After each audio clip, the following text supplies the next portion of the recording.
जय हिंद। बात है आप सभी का बीए सेमेस्टर वाला में। आज की क्लास बहुत ही इम्पोर्टेंट है क्योंकि आज के इस क्लास में आप सभी लोग देखने वाले हैं BA first year first semester medieval history यानी मध्यकालीन इतिहास। ठीक है, न्यू बैच स्टार्ट हो गया है आप लोगों का एग्जाम 2024 के लिए, एग्जाम 2025 के लिए।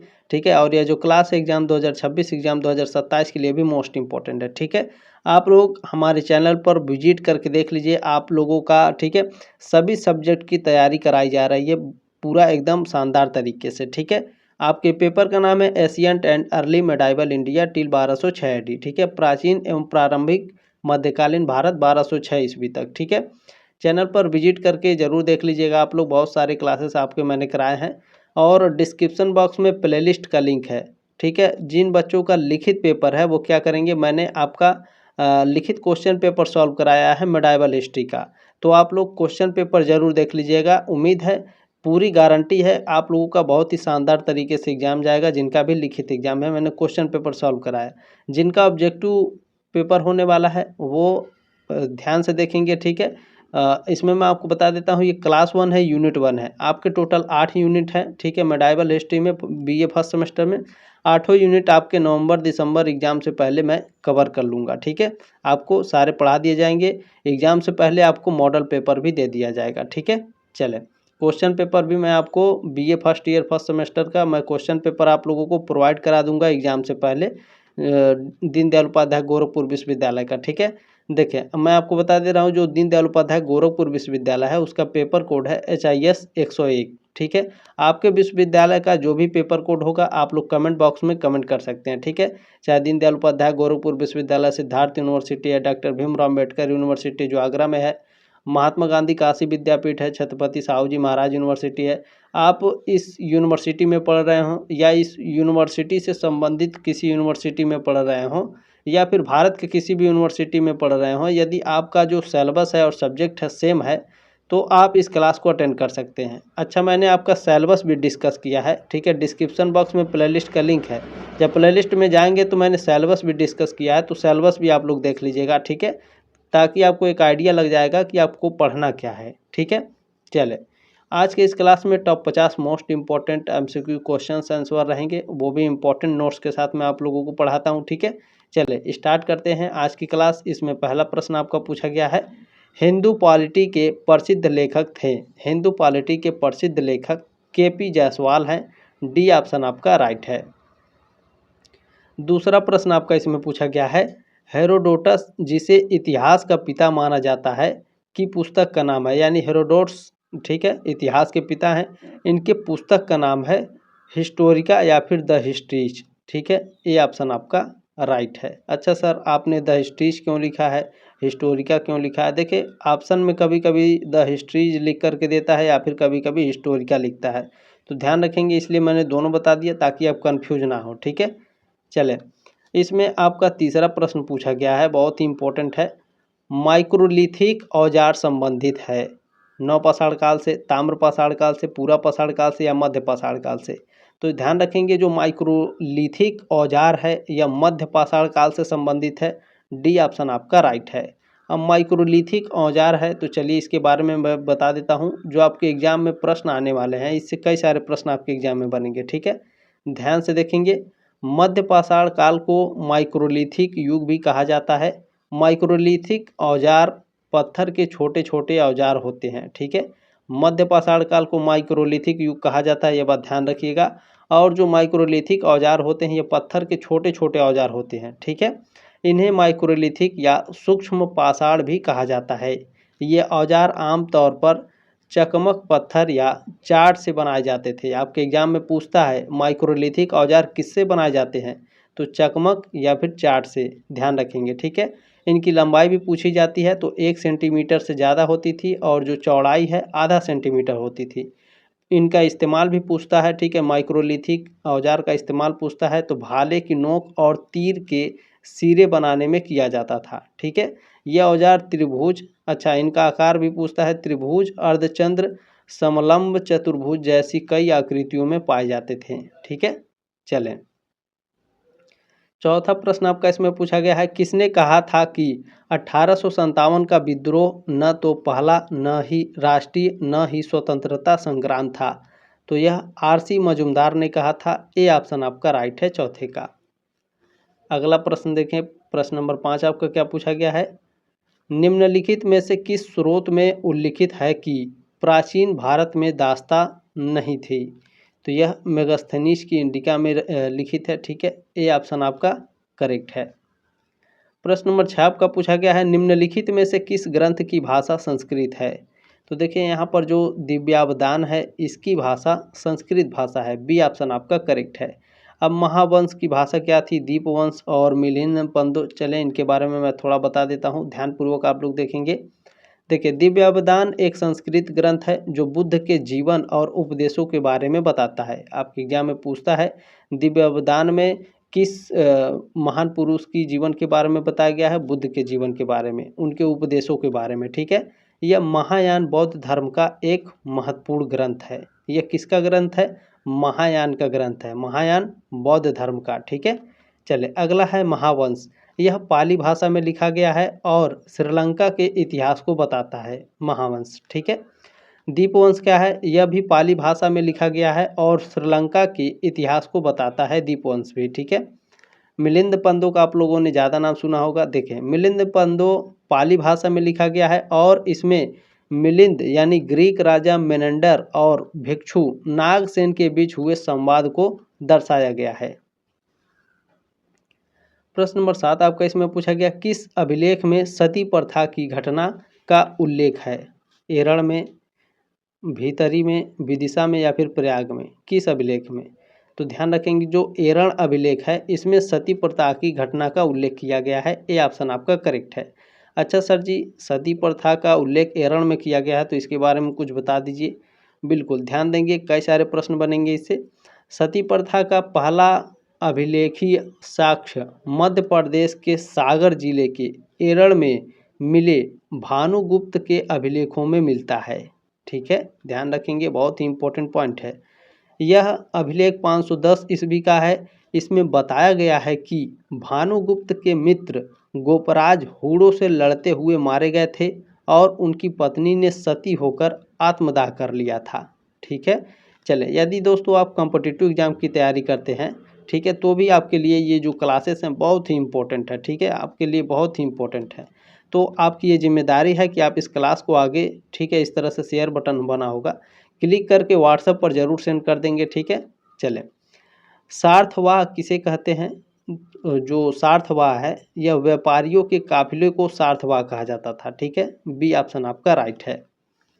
और आपकी ये जिम्मेदारी है कि आप लोग सब्सक्राइब करके सपोर्ट जरूर करें। ठीक है, ताकि आप second semester, third semester, fourth semester, fifth और सिक्स सेमेस्टर में भी, यानी 3 साल आप मेरे साथ जुड़ने वाले हैं तो प्लीज़ जुड़ने का प्रयास जरूर करेंगे। ठीक है, चलें, दी स्ट्रगल फॉर एम्पायर लिखी गई है तो यह डॉक्टर रमेश चंद्र मजूमदार के द्वारा लिखी गई है, द स्ट्रगल फॉर एम्पायर।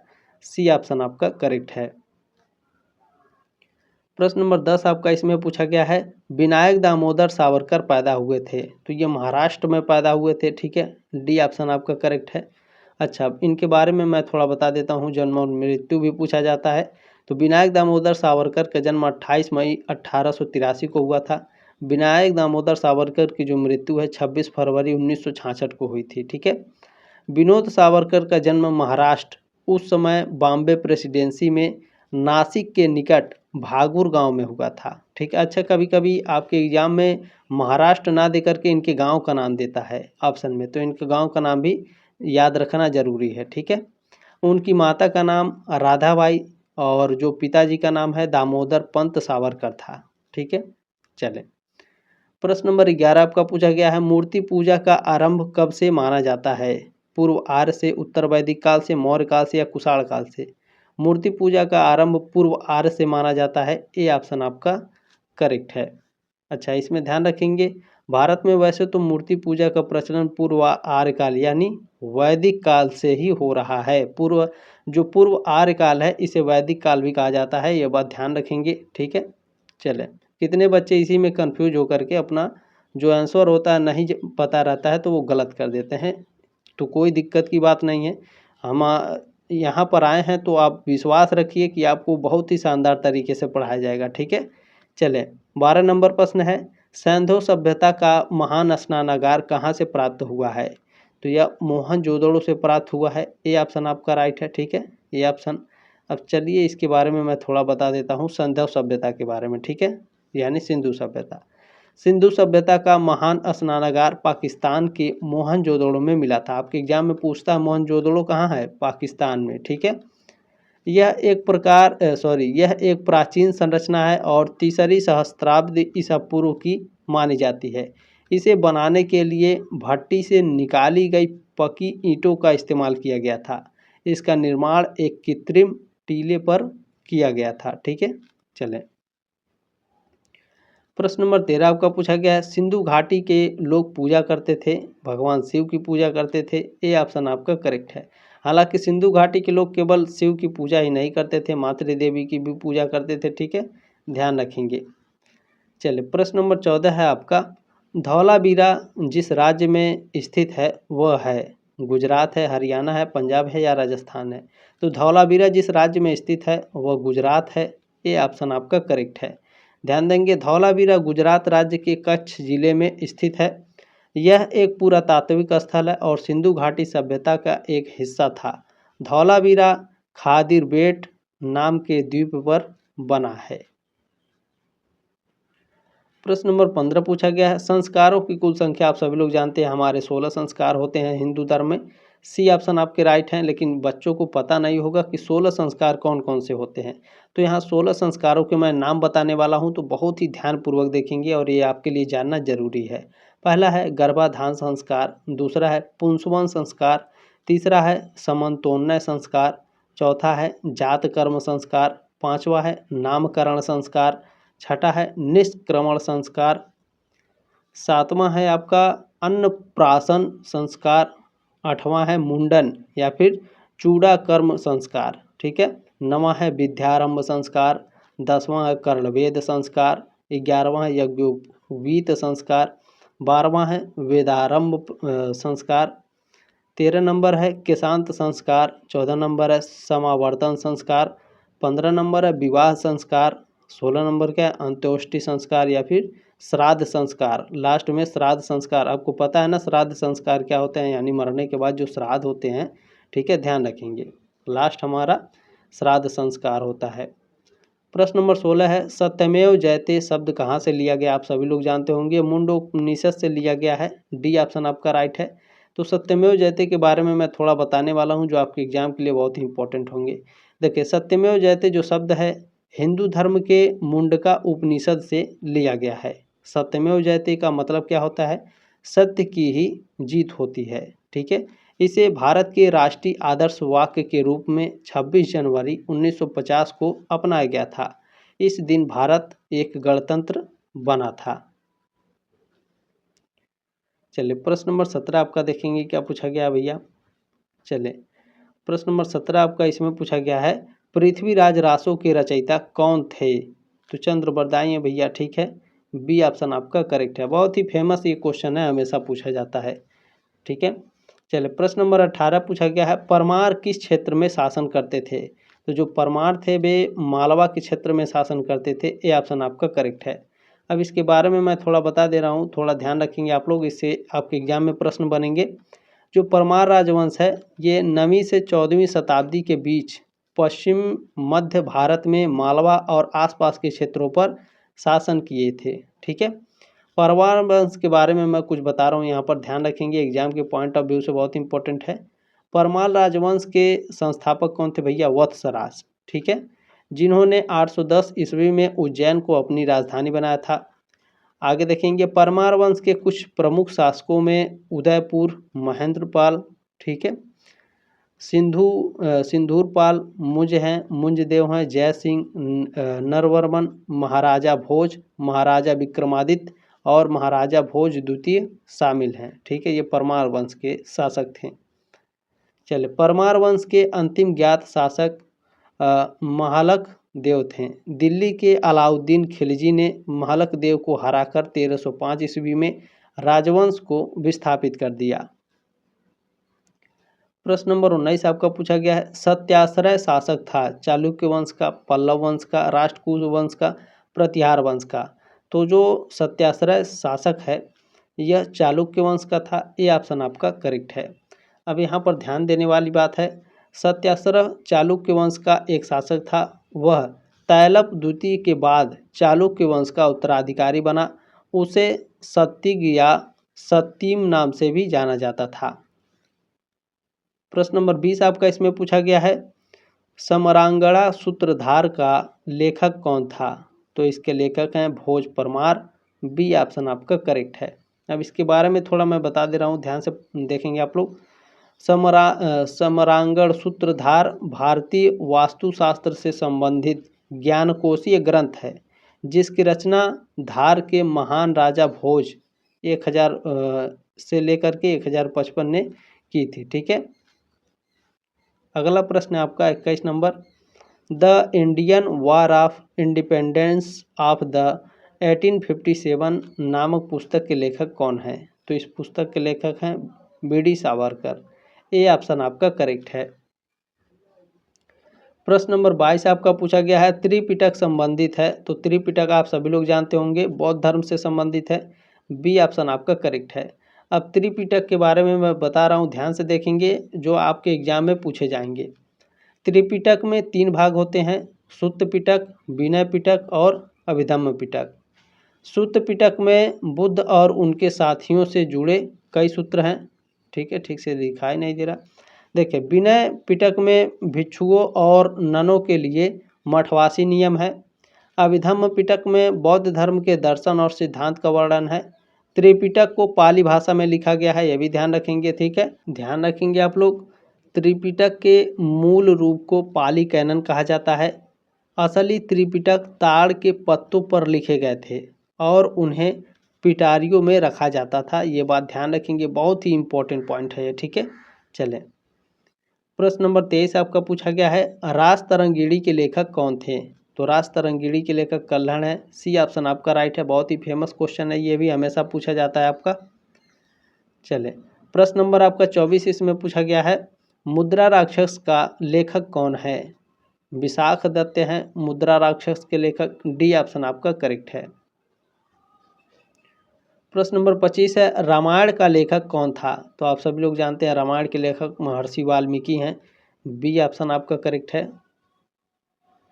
प्रश्न नंबर 26 आपका इसमें पूछा गया है, रास तरंगिणी की रचना कब की गई? रास तरंगिणी की जो रचना है 12वीं सदी में की गई थी। सी ऑप्शन आपका करेक्ट है। अच्छा, ध्यान रखेंगे आप लोग, कश्मीरी इतिहासकार कल्हड़ ने रास तरंगिणी की रचना 1147 से 1149 के बीच की थी। यह ऐतिहासिक पुस्तक संस्कृत में लिखी गई थी। रास तरंगिणी शब्द का अर्थ है राजाओं की नदी। ठीक है। अच्छा सर जी, आपने बताया कि 1147 से 1149 में लिखी गई है, तो अब 12वीं सदी क्यों कर रहे हैं? देखें, यदि आपका यह 1000, ठीक है, 1045 रहता तो ये 11वीं शताब्दी होता। ठीक है, ध्यान रखेंगे, यदि आपका 1147 है, 1103 है, 1100, ठीक है, 1105 है, तो भी आपकी 12वीं सदी जोड़ी जाएगी। ये बात ध्यान रखेंगे। ठीक है, चलें। प्रश्न नंबर 27 है आपका, वेदांग कितने हैं? तो वेदांग आपके 6 हैं। बी ऑप्शन आपका राइट है। देखें, यदि वेदांगों के ज्ञान है तभी आप वेदों के जो मंत्र हैं उसको समझ पाएंगे। जैसे यजुर्वेद, ऋग्वेद, सामवेद, अथर्ववेद है, इनमें जो मंत्र हैं, यदि आप वेदांगों को नहीं जान पाएंगे तो आप उन सूत्रों के, उनमें जो मंत्र हैं उनके अर्थों को भी नहीं जान पाएंगे। तो पहले वेदांग पढ़ना पड़ता है, फिर आपको वेदों का ज्ञान होगा। ठीक है, देखें, वेदांग आपके 6 हैं। शिक्षा है, कल्प है, व्याकरण है, ज्योतिष है, छंद है और निरुक्त है। वेदांग हिंदू धर्म के सहायक विषय हैं। वेदों के अर्थ को समझने में वेदांगों का बहुत महत्व है। वेदों को समझने के लिए वेदांगों का ज्ञान जरूरी है और इनके बिना वेदों के अर्थ, ठीक है, वेदों के मंत्रों के अर्थ का पता नहीं चलता। वेदांगों का शाब्दिक अर्थ क्या होता है? वेदों के अंग। प्रश्न नंबर 28 आपका पूछा गया है, प्रतिहार वंश का प्रथम शासक कौन था? प्रतिहार वंश का प्रथम शासक नागभट्ट प्रथम थे। बी ऑप्शन आपका करेक्ट है। अब इसके बारे में थोड़ा सा आप लोग जान लीजिए। गुर्जर प्रतिहार वंश के संस्थापक का नाम कौन था भैया? नागभट्ट प्रथम थे। उनका शासनकाल कब से कब तक रहा? 730 से 756 ईस्वी के आसपास इनका शासनकाल पूछता है, ध्यान रखेंगे। नागभट्ट प्रथम ने अपनी राजधानी जालौर में स्थापित की थी। ठीक है, पूछता है आपसे कि जो नागभट्ट गुर्जर प्रतिहार वंश के प्रथम शासक नागभट्ट प्रथम की राजधानी कहाँ थी? जालौर में। ठीक है, उन्होंने वर्तमान मध्य प्रदेश में यानी अवंती या मालवा क्षेत्र पर शासन किया। 29 नंबर प्रश्न है, ऋग्वेद में अघन्या का प्रयोग हुआ है। अघन्या गाय के लिए प्रयोग हुआ है। बी ऑप्शन आपका राइट है। ध्यान देंगे, ऋग्वेद में गाय को अघन्या कहा गया है। अघन्या शब्द का मतलब क्या होता है? जो मारने योग्य नहीं है। ठीक है, या अभद्र। ऋग्वेद में गाय को अघन्या के अलावा रुद्रों की माँ, वसुस की बेटी, आदित्य की बहन और अमृत का केंद्र भी कहा गया है। ठीक है, ध्यान रखेंगे। प्रश्न नंबर 30 आपका पूछा गया है, ऋग्वैदिक पाड़ी किस वर्ग के नागरिक थे? या फिर पड़ी, कभी कभी आपके एग्जाम में पड़ी देता है या फिर कभी कभी पाड़ी पूछता है, कोई बात नहीं, ध्यान देंगे। ऋग्वैदिक पाड़ी किस वर्ग के नागरिक थे? पुरोहित थे, लोहार थे, स्वर्णकार थे या फिर व्यापारी थे? तो जो पड़ी होते थे साथियों, ये व्यापारी होते थे। ठीक है, ऋग्वेद में जो ऋग्वैदिक काल है इसमें पड़ी को व्यापारी कहा जाता था। डी ऑप्शन आपका करेक्ट है। अच्छा, मैं थोड़ा एक्सप्लेन कर रहा हूँ, ध्यान से देखेंगे आप लोग। ऋग्वैदिक काल में व्यापारियों के एक वर्ग को पड़ी कहा जाता था। ये अमीर या उद्यमी व्यापारी थे जो व्यापार या सूदखोरी के जरिए पैसा कमाते थे। सूदखोरी आप समझ रहे हैं, आपके भी गांव में, आपके भी शहर में, ठीक है, कोई ऐसा एक व्यक्ति होगा जो सूद पर किसी को पैसा देता होगा। ठीक है, किसी को, अगले व्यक्ति को पैसा देता है तो वो सूद के साथ, ठीक है, पैसा तो आपका नहीं देता है लेकिन सूद देता है, कुछ दिन बाद वो पैसे भी लौटा देता है, उसी को सूदखोरी बोलते हैं। ठीक है, ये अक्सर अंतर्राष्ट्रीय व्यापार के लिए दूर विदेशों, ठीक है, वो दूर देशों की यात्रा करते थे। महर्षि यास्क ने पड़ी को वार्थाका यानी व्यवसाय के रूप में वर्णित किया है। 31 नंबर प्रश्न है, बहुत ही फेमस है, यह भी आपका हमेशा पूछा जाता है। सबसे प्राचीन वेद ऋग्वेद है और इसका एक प्रश्न और सबसे इम्पोर्टेंट है, पूछता है ऋग्वेद में सूक्तों की संख्या कितनी है? ध्यान रखेंगे, ऋग्वेद में सूक्तों की संख्या 1028 है। ऋग्वेद में पूछता है कितने मंडल हैं? 10 मंडल हैं। ऋग्वेद में मंत्रों की संख्या तो आपका बहुत कम पूछता है, कभी कभी पूछ लेता है, हमेशा नहीं पूछता है, लगभग लगभग ना के बराबर है। फिर भी आप लोग याद रखेंगे 10,580 मंत्र हैं ऋग्वेद में। ठीक है, लेकिन सूक्तों की संख्या, ये फेमस क्वेश्चन है, ऋग्वेद से संबंधित ये पूछा जाता है। और संगीतों का वेद कौन सा कहा जाता है? ठीक है, संगीत का वेद किसे कहा जाता है? कमेंट बॉक्स में आप लोग कमेंट करके बताइएगा। ठीक है, चले प्रश्न नंबर 32 है, शिवाजी एंड हिज टाइम्स पुस्तक के लेखक कौन है? तो इस पुस्तक के लेखक हैं सर जदुनाथ सरकार। बी ऑप्शन आपका करेक्ट है प्रश्न नंबर 32 का। प्रश्न नंबर आपका 33 पूछा गया है, अर्थशास्त्र का लेखक कौन है? आप सभी लोग जानते हैं अर्थशास्त्र के लेखक कौटिल्य है। अच्छा, एक प्रश्न और आपके एग्जाम में पूछता है, आधुनिक अर्थशास्त्र, ठीक है, क्या पूछा जाता है? आधुनिक, ठीक है, आधुनिक अर्थशास्त्र का लेखक कौन है? Adam Smith. कौन है? Adam Smith. ठीक है, ये बात ध्यान रखेंगे, बहुत ही इंपॉर्टेंट क्वेश्चन है। आधुनिक अर्थशास्त्र के लेखक एडम स्मिथ है और अर्थशास्त्र पूछेगा तो कौटिल्य है या फिर चाणक्य देता है ऑप्शन में, ध्यान रखेंगे। ठीक है, कौटिल्य का नाम ही चाणक्य है। ठीक है, ध्यान रखेंगे आप लोग। तो ये रहा यूनिट 1 आपका कंप्लीट हो गया आज। ठीक है, यूनिट 1। अच्छा सर, आपने 50 का केवल 33 प्रश्न नहीं बताया। देखिए, आपका जो मैंने क्लास कराया ना, इस क्लास में लगभग लगभग आपके 80 क्वेश्चन प्लस होंगे। ठीक है, जो मैंने नोट्स पढ़ाए आपको, ये 80 क्वेश्चन प्लस होंगे पूरे मिला करके, तो इसलिए मैंने 50 लिखा था। ठीक है, 33 लिखना अच्छा नहीं लगता है। ठीक है, कोई बात नहीं। यूनिट 1 आपका कंप्लीट हो गया। 8 यूनिट है, नवंबर में आपका एग्ज़ाम होने वाला है, तो नवंबर से पहले आपके सारे यूनिट कवर कर लिए जाएंगे। और एक बार चैनल पर ज़रूर विजिट कर लीजिएगा आप सभी लोग। ठीक है, आपके सारे सब्जेक्ट की तैयारी कराई जाती है। कोकोरिकुलर है, ठीक है, cocurricular first semester, third semester, fifth semester में आपका जो पढ़ाया जाता है, ठीक है, फर्स्ट एड एंड हेल्थ है, human values and environmental studies है, और आपका analytic ability and digital awareness है, ये सभी आपका पढ़ाया जाता है, ठीक है।